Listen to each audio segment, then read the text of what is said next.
Hello viewers, welcome to Easy Knowledge online classes. I am Bhavani Singh and today's topic is Indian Parliament हमारी संसद। हम बड़े ही सरल तरीके से इजी वे में समझने वाले हैं हमारी संसद के बारे में।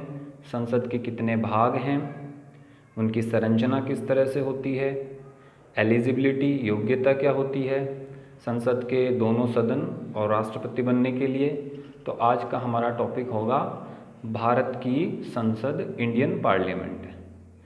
बेसिकली सबसे पहले हम समझेंगे इंडियन पार्लियामेंट में कौन कौन से पार्ट्स हैं जिनको हम इंक्लूड करते हैं, कौन कौन से भाग हैं। देखिए, संसद एक टर्म है, इंडियन पार्लियामेंट एक टर्म है जिसमें हम 3 पार्ट को इंक्लूड करते हैं, 3 भाग को शामिल करते हैं, राज्यसभा, लोकसभा और राष्ट्रपति। मीन्स इन तीनों से मिलकर के संसद बनती है। So let's start. Indian parliament. The Indian parliament is considered as a bicameral structure. ठीक है, सबसे पहले ये जानना जरूरी है कि इंडियन पार्लियामेंट एक बाइकैमरल स्ट्रक्चर है। बाइकैमरल होता है द्विसदनीय, जहां 2 सदन होते हैं, 2 हाउस होते हैं। उस सिस्टम को, उस व्यवस्था को बाइकैमरल स्ट्रक्चर कहा जाता है। तो भारत की संसद बाइकैमरल स्ट्रक्चर से पर बनी है, 2 सदनीय व्यवस्था है इसमें। It consist of Lok Sabha, president and Rajya Sabha. कि बाइकैमरल स्ट्रक्चर है, उसमें 2 सदन होते हैं। तो 2 सदन तो हो गए, 2 हाउस तो हो गए, लोकसभा और राज्यसभा।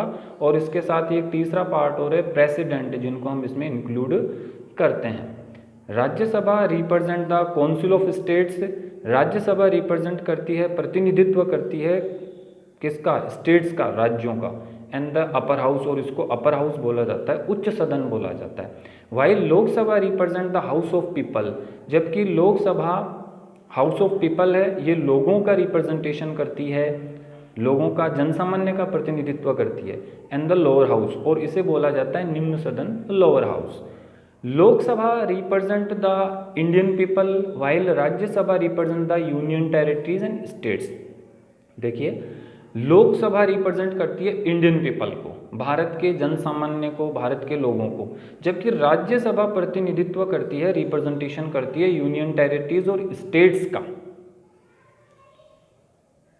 सबसे पहले कुछ अमेजिंग फैक्ट्स हैं जिनके बारे में जानना जरूरी है। हमारी पार्लियामेंट के बारे में बहुत ही अमेजिंग फैक्ट्स दिए गए हैं। स्ट्रक्चर को लेकर के किसने बनाई?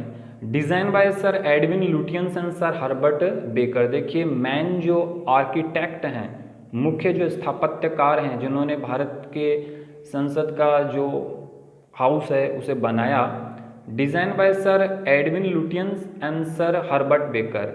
ये कुछ मैन आर्किटेक्ट हैं, सर एडविन लुटियन और सर हर्बर्ट बेकर। इन्होंने ये स्ट्रक्चर, पार्लियामेंट का स्ट्रक्चर बनाया, जिसमें एडविन लुटियन फेमस हैं क्योंकि दिल्ली को बनाने वाले भी एडविन लुटियन ही थे। The foundation stone was laid on February 12, 1921। और हमारे पार्लियामेंट की फाउंडेशन रखी गई, नींव का जो पहला पत्थर होता है वो रखा गया, मीन्स स्टार्ट किया गया 1921 में। And the building was formally inaugurated by then governor general lord Irwin on January 18, 1927।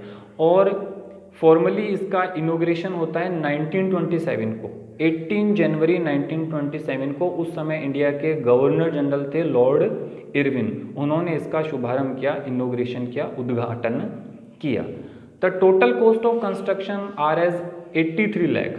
और पार्लियामेंट का स्ट्रक्चर बनने में लगभग 83 लाख रुपए का खर्चा आता है। ये एक अमेजिंग फैक्ट है इसके स्ट्रक्चर को, इसके बनाने को लेकर के। नेक्स्ट अमेजिंग फैक्ट है एक, the canteen of parliament of India treat MPs with the cheapest meal. देखिए, ये जो पार्लियामेंट की कैंटीन है वो भी बहुत फेमस है कि सबसे चीपेस्ट खाना यहाँ पे मिल जाता है, सबसे सस्ता खाना एमपीज के लिए है बेसिकली। लेकिन ये कि सबसे चीपेस्ट खाना यहाँ एमपीज को मिल जाता है, वो भी एक्स्ट्रा ऑर्डिनरी टेस्ट के साथ। नेक्स्ट अमेजिंग फैक्ट है, parliament of India is circular which represent continuity. कि पार्लियामेंट का आपने हाउस देखा होगा, स्ट्रक्चर देखा है, तो ये सर्कुलर बना हुआ है, गोल बना हुआ है। तो ये किस लिए बनाया गया कि पार्लियामेंट ऑफ इंडिया सर्कुलर, ये गोल बनाई गई है जो रिप्रेजेंट करती है कंटिन्यूटी को, निरंतरता को। 2 houses are horseshoe in shape, और दोनों ही जो हाउस इसमें बनाए गए हैं लोकसभा और राज्यसभा, दोनों हॉर्स के शू की शेप में बने हुए हैं। हॉर्स के शू की शेप में, घोड़े की जो नाल होती है उस शेप में बनाए गए हैं। अब ये कोइंसिडेंस रहा होगा कोई। Lok Sabha, green carpet that represent agriculture, Lok Sabha में जाते हैं तो ग्रीन कारपेट बिछा हुआ है जो रिप्रेजेंट करता है एग्रीकल्चर को। मीन्स भारत एक एग्रीकल्चर कृषि प्रधान देश है, एग्रीकल्चर बेस्ड कंट्री है। Rajya Sabha, red carpet, royalty and sacrifice done by the freedom fighter, जबकि राज्यसभा में जाते हैं तो वहाँ पर रेड कारपेट बना हुआ है जाने के लिए। तो रेड कारपेट सिंबलाइज करता है रॉयल्टी को और सेक्रीफाइस को, कि शाही जो हमारे राजा थे या फिर हमारी जो मोनार्कीज रही फेमस, और सेक्रीफाइस जो फ्रीडम फाइटर्स ने जो अपना बलिदान दिया, उसे ये सिंबलाइज करते हैं दोनों कारपेट। रेड कारपेट सेक्रीफाइस और रॉयल्टी को सिंबलाइज करता है, और जो ग्रीन कारपेट है वो एग्रीकल्चर को सिंबलाइज करता है। लाइब्रेरी, सेकंड लार्जेस्ट लाइब्रेरी है इंडिया की पार्लियामेंट में। सरकमफेरेंस बता रखा है इसका, तो 1/3 ऑफ ए माइल इसका सरकमफेरेंस है, लगभग 536.33 मीटर में ये इसकी परिमिति बना हुआ है, गोलाकार। Next, first hour 11 to 12 is called question hour, कि पहला जो घंटा होता है, मीन्स पार्लियामेंट जब हाउस चलता है तो पहला जो घंटा होता है 11 से 12 तक उसे बोलते हैं क्वेश्चन आवर, जिसमें बेसिक क्वेश्चंस पूछे जाते हैं जो एमपीज हैं उनके द्वारा। आगे है अराउंड 12 जीरो जोन, 12 बजे के बाद में जीरो आर या जीरो जोन स्टार्ट होता है, जिसमें कोई भी करंट इशू का, कोई बर्निंग इशू का कोई क्वेश्चन है, जिसमें स्पीकर की परमिशन लेकर के, ये भी क्वेश्चन आर जैसा ही होता है इसमें, लेकिन करंट इशू या बर्निंग इशू, ज्वलंत कोई मुद्दा होता है उस पर परमिशन लेकर के डिबेट की जाती है। President office is room number 13, देखिए रूम नंबर 13 प्रेसिडेंट का ऑफिस है। वैसे जो नंबर 13 होता है कहीं भी होटल वगैरह में तो उसे अनलकी माना जाता है, लेकिन इंडियन पार्लियामेंट में जो रूम नंबर 13 है वो प्रेसिडेंट का ऑफिस है। Parliament canteen is the cheapest, तो ये हमने पढ़ लिया कि पार्लियामेंट कैंटीन सबसे चीपेस्ट मानी जाती है, देश की सबसे चीपेस्ट कैंटीन मानी जाती है, सबसे सस्ती canteen. Voting in parliament done by electronically, तो इलेक्ट्रॉनिकली इसे वोटिंग, पार्लियामेंट में जो भी वोटिंग की जाती है, वोटिंग सिस्टम है, तो ये इलेक्ट्रॉनिकली किया जाता है। कई बार हम देखा गया मैनुअली भी कर लेते हैं, लेकिन ज़्यादातर ये इलेक्ट्रॉनिकली ही होता है। ईवीएम जैसी जो इलेक्ट्रॉनिक वोटिंग मशीन्स यूज ली जाती है। पार्लियामेंट ऑफ इंडिया, देखिए 2 हाउस हैं पार्लियामेंट ऑफ इंडिया के। सबसे पहले काउंसिल ऑफ स्टेट्स राज्यसभा, और सेकंड है हाउस ऑफ पीपल लोकसभा। दोनों को देख सकते हो आप किस तरह से डिवीजन किया गया है। काउंसिल ऑफ स्टेट्स राज्यसभा होती है और हाउस ऑफ पीपल लोकसभा होती है। काउंसिल ऑफ स्टेट राज्यसभा की जब हम बात करते हैं, नॉट मोर देन 250 मेंबर्स, लगभग 250 सदस्य इसमें होते हैं, 250 से ज़्यादा नहीं हो सकते। और उन 250 मेंबर्स में भी 12 जो मेंबर्स होते हैं वो नॉमिनेट किए जाते हैं प्रेसिडेंट के द्वारा।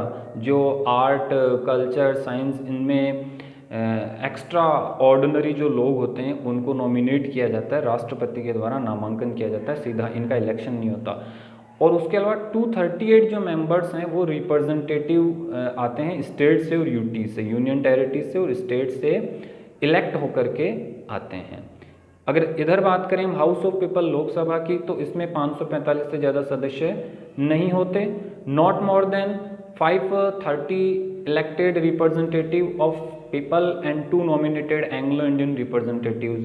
अब इसमें 530 जो रिप्रेजेंटेटिव होंगे वो तो लोगों के द्वारा चुने जाएंगे, इलेक्ट किए जाएंगे, और उसके अलावा 2 जो लोग होंगे वो एंग्लो इंडियन होंगे, जिनमें माता या पिता में से कोई ब्रिटिश मूल का हो, वो एंग्लो इंडियन रिप्रेजेंट किए जाते हैं इसमें।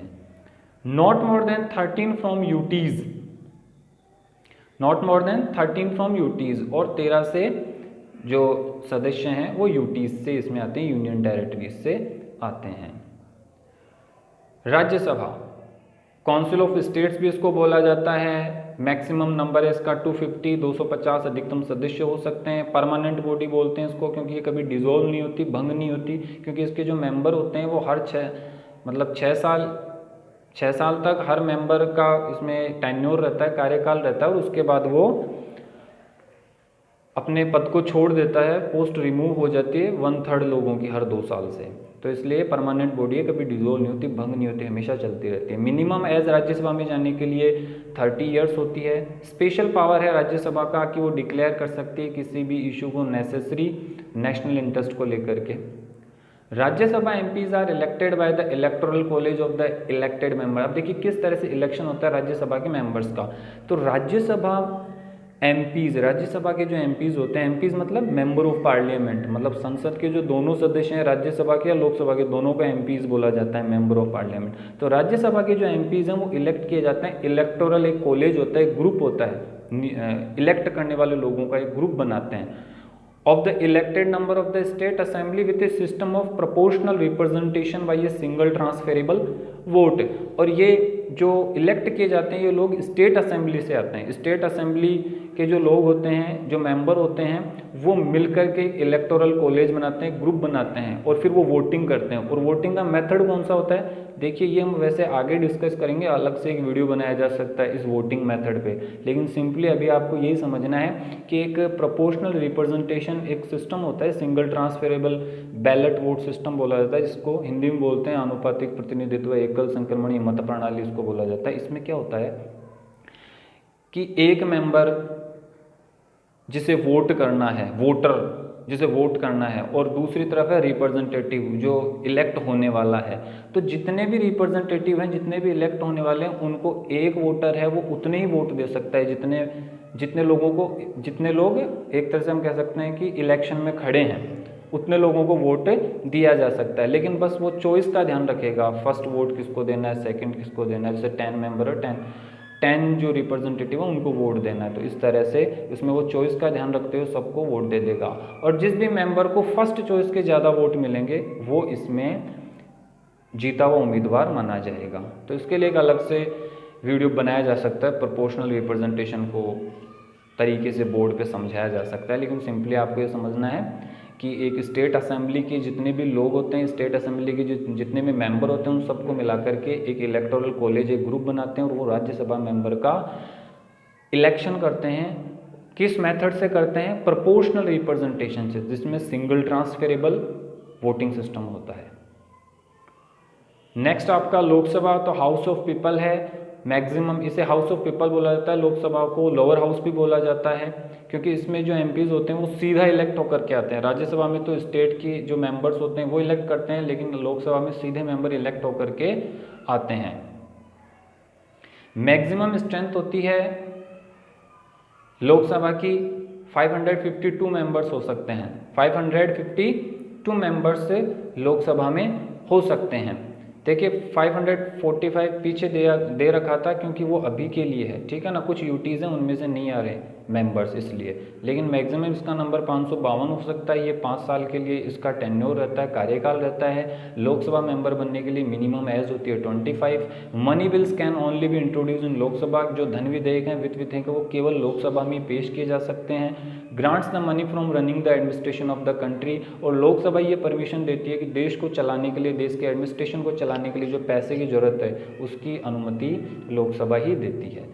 Members of the Lok Sabha are elected by adult universal suffrage. देखिए जो लोकसभा के मेंबर्स हैं उनका इलेक्शन किया जाता है एडल्ट यूनिवर्सल सफराज से, मीन्स वयस्क मताधिकार जिसको हम बोलते हैं ना, 18 एज से वो जो भी लोग हैं वो वोट कर सकते हैं। तो वयस्क मताधिकार एडल्ट यूनिवर्सल सफराज से वोटिंग की जाती है लोकसभा के मेंबर्स की। And first past the post system to represent their respective constituencies.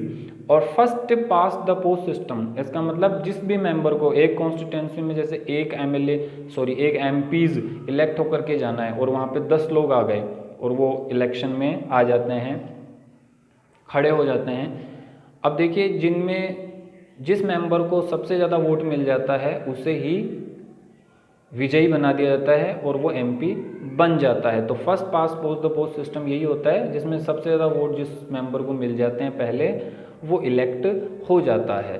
तो रेस्पेक्टिव कॉन्स्टिट्यूंसीज में, जो भी अपना इलाका है, जो भी अपना क्षेत्राधिकार है उनका, and they hold their seat for 5 years और until the body is dissolved by the president on the advice of the council of ministers, and they hold their seats for 5 years और वे अपने पद पर 5 साल के लिए बने रहते हैं, या तब तक बने रहते हैं जब तक कि प्रेसिडेंट की सलाह पर लोकसभा को डिसॉल्व नहीं कर दिया जाए, भंग नहीं कर दिया जाए। कई बार हम देखते हैं लोकसभा को बीच में ही भंग कर दिया जाता है, तब तक वो अपने पद पर बने रहते हैं।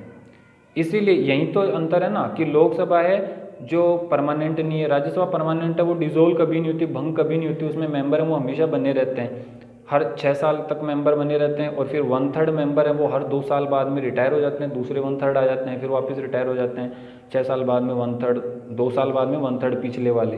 तो इस तरह से वो हमेशा परमानेंट बना रहता है, चलता रहता है। लेकिन लोकसभा के साथ ये नहीं है, ये 5 साल के लिए और बीच में भी डिसॉल्व की जा सकती है।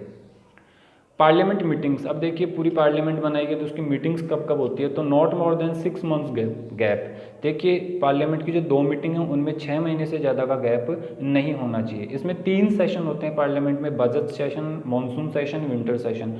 Budget session in the months of February to May में जो सेशन चलता है, जो सम्मेलन होता है पार्लियामेंट का, संसद का, उसको बोलते हैं बजट सेशन, जिसमें बजट तैयार किया जाता है। मॉनसून सेशन ये मंथ्स ऑफ जुलाई से सितंबर तक चलता है, जो मॉनसून सेशन है। विंटर सेशन ये नवंबर टू दिसंबर चलता है, ये विंटर सेशन होता है। इसमें सारे काम किए जाते हैं पार्लियामेंट के द्वारा देश के लिए। थर्ड हमारा जो ऑर्गन है, पार्ट है पार्लियामेंट का, जिसमें इंक्लूड करते हैं हम हमारे प्रेसिडेंट को। तो मिस्टर रामनाथ कोविंद जो 14th प्रेसिडेंट हैं इंडिया के, मतलब नंबर में हम देखते हैं तो 14वें राष्ट्रपति हैं ये, और प्रेजेंट हमारे जो प्रेसिडेंट है mister Ramnath Kovind, president of India. Under the Indian constitution the president occupy the same position as the king under the English constitution. अब देखिए क्या कंडीशन है कि हमारे इंडिया में जो प्रेसिडेंट है उनकी कंडीशन क्या है, स्थिति कैसी है, उनके पास कितने पावर्स हैं। तो अंडर द इंडियन कॉन्स्टिट्यूशन के अंडर प्रेसिडेंट को उसी तरह की स्थिति मिली है, उसी तरह की पोजीशन है हमारे राष्ट्रपति की, जैसे कि इंग्लिश कॉन्स्टिट्यूशन में राजा की है, जैसे कि ब्रिटेन में राजा की कंडीशन है, उसी तरह की कंडीशन स्थिति हमारे देश में प्रेसिडेंट की है।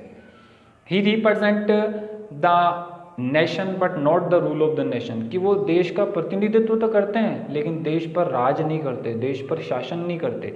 The president has been made only a nominal executive, वो एक नाम मात्र के कार्यपालक होते हैं। नाम मात्र के कार्यपालक मतलब एग्जीक्यूटिव जो भी फंक्शन करते हैं उन्हीं के नाम से होते हैं, लेकिन the real executive being the council of ministers, जो रियल एग्जीक्यूटिव होते हैं, जो रियल कार्यपालक होते हैं, जो रियल एडमिनिस्ट्रेटिव, जो पॉलिसी बनाते हैं, जो लॉज बनाते हैं, वो काउंसिल ऑफ मिनिस्टर बनाती है, हमारी मंत्री परिषद बनाती है, और उस मंत्री परिषद के हेड होते हैं प्राइम मिनिस्टर। तो हम कह सकते हैं देश के रियल हेड होते हैं प्राइम मिनिस्टर, और कॉन्स्टिट्यूशनल हेड कौन होते हैं, प्रेसिडेंट होते हैं। नॉमिनल हेड होते हैं, नाम मात्र के अधिकारी होते हैं या मुखिया होते हैं।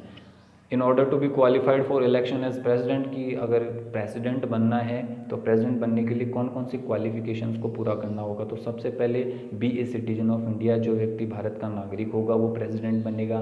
Have completed the age of 35 years, जिसने 35 ईयर्स के एज को कंप्लीट कर लिया हो।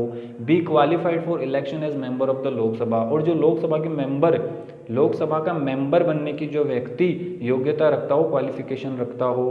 Must not hold any office of profit, वो किसी भी लाभ के पद पर ना हो, जैसे कि under the government of India, कि ना तो वो गवर्नमेंट ऑफ इंडिया में किसी लाभ के पद पर हो, मीन्स भारत सरकार के अधीन कोई वो जॉब करता हो या किसी और तरह से उसे लाभ मिल रहा हो, और the government of any state, ना ही किसी राज्य सरकार में किसी पोस्ट पर हो। अंडर एनी लोकल और अदर अथॉरिटी, ना ही किसी लोकल अथॉरिटी के अधीन वो काम कर रहा हो। The control of any of the said, किसी भी तरह से वो नियंत्रण में ना हो, ना लोकल अथॉरिटी के हो, ना स्टेट गवर्नमेंट के हो, ना इंडियन गवर्नमेंट के अधीन वो किसी पोस्ट पर काम कर रहा हो। ऐसा कहती है गवर्नमेंट का जो हमारे कॉन्स्टिट्यूशन का जो आर्टिकल 58 है, हमारा अनुच्छेद 58 संविधान का, वो ये कहता है कि ये क्वालिफिकेशन जो व्यक्ति पूरा करता है वो प्रेसिडेंट बन सकता है, उसे प्रेसिडेंट इलेक्ट किया जा सकता है। तो स्ट्रक्चर, पार्लियामेंट का स्ट्रक्चर हमने देखा, लोकसभा, राज्यसभा, प्रेसिडेंट। अगली वीडियो में हम डिस्कस करेंगे पावर्स और फंक्शंस, कार्य और जो शक्तियां हैं लोकसभा की भी, राज्यसभा की भी और प्रेसिडेंट की, वो अगले वीडियो में हम कवर करेंगे। Thanks for watching. हमारा चैनल देखने के लिए धन्यवाद। आप नीचे बेल आइकन दिया गया रेड कलर का, उसे प्रेस कीजिए और हमारे चैनल को सब्सक्राइब कीजिए, जिससे कि नए वीडियोस आप तक सबसे पहले पहुंच सकें। तो आप हमारा चैनल इजी नॉलेज सब्सक्राइब कीजिए और लाइक भी कीजिए। नेक्स्ट वीडियो के लिए आप कमेंट भी कर सकते हैं। अपने कमेंट बॉक्स में जो भी क्वेरीज़ हैं वो आप पूछ सकते हैं। अगर किसी तरह की सजेशन है तो वो भी आप कमेंट बॉक्स में डाल सकते हैं। Thanks for watching. धन्यवाद।